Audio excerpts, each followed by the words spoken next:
آگے بڑھتے ہیں. دوسری چیز کہ زکوٰۃ کے بارے میں ہم یہ اچھی طرح سے جان لیں کہ زکوٰۃ کہاں صرف کرنی ہے, کہاں دینی ہے, اس بارے میں ہم آزاد نہیں ہیں, بلکہ اللہ رب العالمین نے وہ مصارف بتا دیے ہیں کہ کہاں کہاں آپ کو زکوٰۃ دینا ہے. ایک نقطہ آپ کے سامنے رکھوں میں, زکوٰۃ کی کوئی تفصیل آپ کو قرآن میں نہیں ملے گی. قرآن میں صرف یہ ہے کہ زکوٰۃ دو, زکوٰۃ دو, زکوٰۃ دو, زکوٰۃ دو. لیکن کیسے, کن چیزوں پر زکوٰۃ ہے, کب زکوٰۃ ہے, کتنی زکوٰۃ ہے, کیسے زکوٰۃ ہے, یہ ساری تفصیلات آپ کو حدیث میں ملیں گی. قرآن میں کہیں کوئی تفصیل نہیں ملے گی آپ کو. لیکن زکوٰۃ کس کس کو دینا ہے یہ اللہ تعالیٰ نے پوری تفصیل کے ساتھ بیان کیا.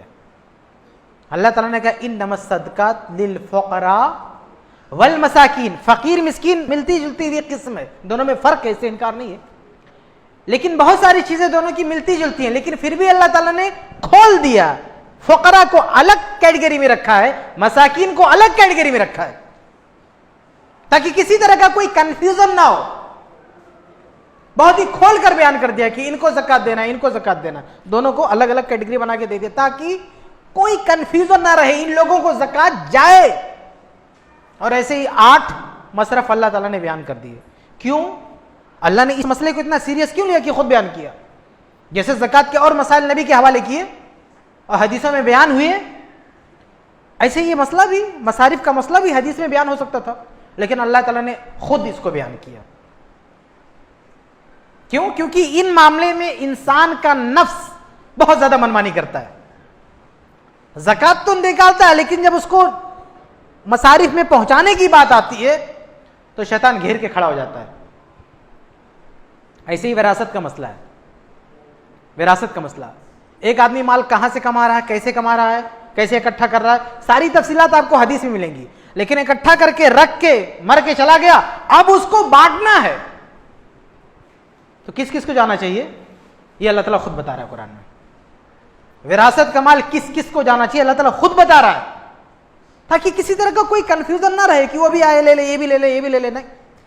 اچھا, احادیث میں بھی مسئلے بیان نہیں ہوئی, کیونکہ احادیث کے ساتھ معاملہ یہ ہوتا ہے کہ بہت ساری حدیثیں بہت سارے علماء سے مخفی رہتی ہیں, حدیثیں نہیں پہنچ پاتی ہیں, بڑے بڑے علماء ہی جانتے ہیں. لیکن اگر قرآن میں کوئی مسئلہ بیان ہو گیا تو قرآن تو گھر گھر میں رکھا ہوا ہے, قرآن ہر مسجد میں رکھا ہوا ہے,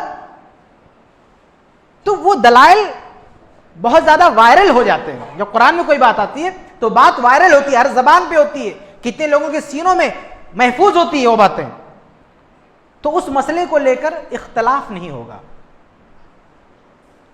اس مسئلے کو لے کر کوئی کنفیوژن نہیں ہوگا. اسی لیے اللہ تعالیٰ نے وراثت, ترکہ, جو مال چھوڑ کے جا رہا ہے, کیسے کما رہا ہے وہ ساری تفصیلات نہیں ہے, لیکن جو مال اکٹھا کر کے چھوڑ کے چلا گیا اس کو کہاں کہاں جانا ہے یہ اللہ تعالیٰ نے بتا دیا. ایسے ہی زکوٰۃ کا مال ہے کہ کیسے زکوٰۃ لینا ہے, کہاں سے لینا ہے, کتنا لینا ہے, وہ سب قرآن نے نہیں بتایا, لیکن زکوٰۃ اکٹھا ہو گئی, اب وہاں سے کہاں کہاں جانا ہے یہ اللہ تعالیٰ نے خود بتایا. کیونکہ یہ وہ معاملے ہیں, یہ وہ جگہ ہے, یہ وہ اسٹیج ہے جہاں انسان کے ساتھ شیطان کھڑا ہوتا ہے. بہرحال میں واپس آتا ہوں اصل بات پہ کہ زکوٰۃ دیتے ہوئے ہم یہ کبھی نہ بھولیں کہ اس کے 8 مصارف ہیں. زکوٰۃ اور وراثت دونوں کے مسئلے میں ہم غلطی کیا کر رہے ہیں, دونوں کے مصارف اللہ تعالیٰ نے بتائے ہیں. ترکے کے مصارف کہاں ہیں, ترکہ کہاں کہاں جائے گا اللہ نے ڈیٹیل میں بتایا, اور زکوٰۃ کے مصارف کہاں کہاں جائیں گے ڈیٹیل میں بتایا. لیکن اس کے باوجود بھی چاہے وراثت ہو چاہے زکوٰۃ ہو, دونوں کو ہم نے اس طرح کسٹمائز کر کے رکھا ہے کہ وراثت صرف ایک طبقہ لیتا ہے بس, مرنے والے کی مذکر اولاد, بیٹے, وہ پوری وراثت پہ, پوری جائیداد پہ قبضہ کر کے بیٹھ جاتے ہیں, باقی کسی کو لینے نہیں دیتے. اور ایسے ہی زکوٰۃ کے مسئلے میں جس کے 8 مصارف ہیں, صرف ایک طبقہ زبردستی آ کے قبضہ کر کے بیٹھنے کی کوشش کرتا ہے, جو اس میں آتا بھی ہے کہ نہیں اس میں بھی علماء کا اختلاف ہے. جیسے دینی ادارے والے ہیں, یہ فی سبیل اللہ کے بایا اپنے آپ کو زکوٰۃ کا مستحق بتا کے اور پوری زکوٰۃ لینا چاہتے ہیں. اگر آپ کہیں تقریر کر دو نا کہ زکوٰۃ غریبوں کو دو, فقیروں کو دو, اس کو دل پہ لے لیتے کہ یہ کیا خرافات کر رہا, فتنہ برپا کر رہا ہے, ہم کو تو پیسہ ہی نہیں ملے گا, غریب لے لے گا. تو بہت چڑتے ہیں لوگ. اگر لوگوں کو بتاؤ نا کہ زکوٰۃ غریبوں کو دو, فقیروں کو دو, تو چڑ جاتا ہے آدمی. حالانکہ فقیر اور مسکین کا مصرف, اس کا حصہ کنفرم ہے زکوٰۃ میں, اور اس بندے کا ہے کہ نہیں ہے وہ بھی ایک مختلف ہی مسئلہ ہے. میں اس مسئلے میں نہیں جا رہا ہوں, میں نہیں کہہ رہا ہوں آپ ان کو زکوٰۃ مت دو, لیکن وہ مسئلہ ہے مختلف ہی.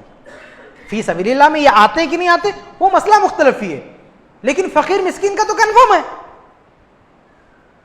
لیکن یہ فی سبیل اللہ کے ذریعے اس میں آئیں گے اور چاہیں گے کہ پوری زکوٰۃ صرف ہم کو دے دو. دینی ادارے والے, دعویٰ سینٹر والے, یہ بیت المال والے, یہ لوگ چاہیں گے کہ پوری زکوٰۃ ہم لے کے بیٹھ جائیں, اور بیچارہ مسکین فقیر سال بھر در در کی ٹھوکریں کھاتا پھرے. اس کا گھر کیسے چلتا ہے؟ بیمار ہو گیا تو علاج کیسے ہوتا ہے؟ جاتا کسی کے سامنے, بھیا ہمیں کچھ دے دو. کہ نہیں ہمارے پاس تو کچھ نہیں, ہاں بینک میں سود رکھا وہ دے دے. وہ فقیر مسکین کے لیے بیچارے کو سود ملتا ہے, اپنی ضرورت پوری کرنے کے لیے اس کو سود دیتے ہیں, اور یہ زکوٰۃ یہ سب اٹھا کے ادارے والے لے کے جا کے بیٹھ جاتے ہیں. یہ نہیں ہونا چاہیے میرے بھائی. میں دینی ادارے کے خلاف نہیں ہوں, میں یہ بھی نہیں کہہ رہا ہوں کہ ان کو آپ زکوٰۃ مت دیں. میں صرف آپ کو یہ بتانا چاہتا ہوں کہ 8 مصارف ہے, صرف ایک نہیں ہے. اور اللہ تعالیٰ نے سب سے پہلے فقیر کا نام لیا ہے, پھر مسکین کا نام لیا ہے, اور آج فقیر اور مسکین کا مسئلہ اور زیادہ مشکل بنا ہوا ہے. پرانے زمانے میں فقیر مسکین کے لیے کیا مشکل تھی؟ صرف کھانے کا مسئلہ ہوتا تھا میرے بھائی, اس کے لیے کھانے کا انتظام ہو گیا تو اور کوئی بڑا خرچہ نہیں تھا اس کے سامنے. لیکن آج اگر کوئی فقیر ہے, مسکین ہے, تو اس کے سامنے مسئلہ کھانے کا نہیں بلکہ کھانے کا مسئلہ تو کافی حد تک آسان ہو چکا ہے. آج کوئی بھوکا نہیں مرتا, بہت کم لوگ ہیں جو مرتے بھوک سے, بہت کم لوگ ہیں جو فاقے کرتے, لیکن اس کی جگہ پہ اور بڑے بڑے اس کے کئی گنا بڑے خرچے سامنے آ گئے. پرانے زمانے میں اگر کسی کا پیٹ بھر رہا ہے, اسے گھر کا کرایہ نہیں دینا ہے, پانی کا بل نہیں دینا ہے, لائٹ کا بل نہیں دینا ہے, ٹریولنگ کا کوئی خرچہ نہیں ہے, اور بچے اسکول میں پڑھ رہے ہیں تو اس کا بھی کوئی خرچہ نہیں ہے. سب سے بڑا مسئلہ علاج کا, میڈیکل کوئی خرچہ نہیں تھا اس زمانے میں. یہ سارے معاملے آسانی سے حل ہو جاتے تھے, صرف کھانے کا معاملہ رہتا تھا. لیکن آج کے زمانے میرے بھائیوں کوئی فقیر ہے, مسکین ہے, تو مسئلہ صرف اس کے کھانے کا نہیں ہے, اس کے پاس گھر نہیں ہے. اور آج کوئی فری میں گھر نہیں دیتا رہنے کے لیے. پرانے زمانے میں کسی کے پاس گھر خالی ہوتا تھا, کہتے جا بھائی اس میں رہ. خود اسی ممبئی میں پرانے لوگ بتاتے ہیں کہ پہلے لوگ گاؤں سے آتے تھے, کسی کے پاس 2 گھر ہوتا تھا تو کہتے تھے رہ اسی میں, کرایہ نہیں لیتے تھے. اب بغیر کرایہ کے کون دیتا؟ کوئی نہیں دیتا. تو ایک تو سب سے بڑا مسئلہ آج فقیر مسکین کے لیے ہو گیا کہ وہ رہے کہاں. گھر ہے تو گھر کا کرایہ دینا ہے, اور پھر گھر کا مینٹیننس بھی ہے, پانی کا الگ خرچہ ہے, لائٹ کا الگ خرچہ ہے. اس کے علاوہ بچے اسکول میں پڑھ رہے ہیں, ان کی فیس کا مسئلہ ہے. اس کے علاوہ اگر کہیں وہ جا رہا ہے تو ٹریولنگ کا خرچہ ہے, سفر کا خرچہ ہے. اس کے علاوہ سب سے بڑا خرچہ جو آج ہے وہ علاج کا ہے. ایک آدمی کی شادی ہوگی, بچے ہو گئے, اب علاج کا خرچہ چالو. کبھی کبھی کسی مہینے میں روم کا جتنا بھاڑا ہوتا ہے اتنا علاج میں چلا جاتا ہے. بیماریاں اتنی عام ہو چکی ہیں, اتنی بیماریاں ہیں کہ علاج میں اچھا خاصا پیسہ جا رہا ہے. تو میرے بھائیو آج فقیر مسکین کے لیے جینا اور مشکل ہو گیا, اس کے خرچے بڑھ گئے ہیں.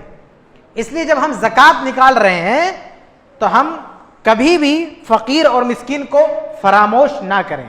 بس اتنی سی بات آپ کے سامنے رکھنی ہے کہ آپ فقیر اور مسکین کو اگنور نہ کریں.